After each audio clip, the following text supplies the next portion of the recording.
people and children in particular have had their lives disrupted by the pandemic in the past few months. Added to that mix is social media. Schools have now issued a warning to parents to help their children stay away from some of their favorites, including TikTok and Instagram, for a while. It's because of a video of a man who committed suicide online has been embedded in apparently innocuous posts. Dean McCroberry is founder of My Social Life and says many children won't share what they've seen for fear of their devices being taken away. Dean, good evening and thank you so much for your time. Firstly, this video, there've been attempts to try and get rid of it, but a lot of work also to embed it into other content, which of course means you wouldn't be able to know that it's in it until you've clicked that link. Exactly, and I think that's what's been happening. I think when something goes down on social media like this, obviously the social platforms try to shut it down.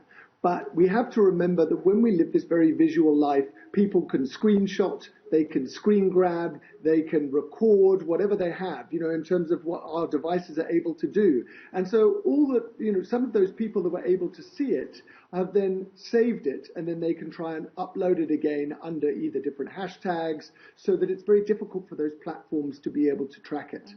What is the particular concern around teenagers having access to this video? Well, in this particular video, a man shoots himself live. It was actually over a week ago, but it's been then doing the rounds over the last week.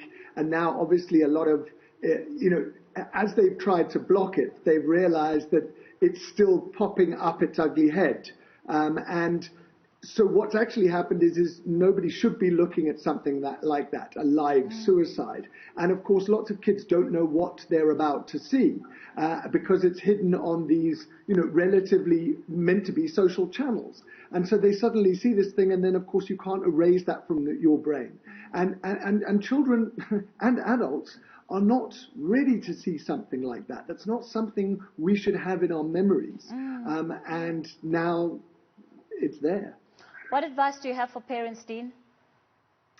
The advice that I have for parents is to really, try and have these discussions in your home, number one. So ask them, what was the highlight of their day online and what was their low light? And have they been seeing things that have really made them concerned? And even if they say no to you, you're looking for the way in which they respond to see if it's out of character.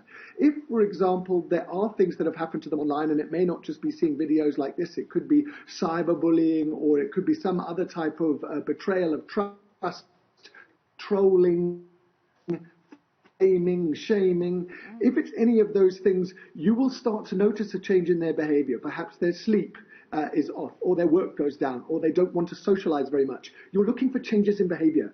And that's very difficult with teens, but you're looking for those changes in behavior, and then you've got to be able to ask them, do they need any assistance? Point them to various helplines. If they say that they just can't talk to you about it, they need help. They need support, irrelevant to what actually the issue is.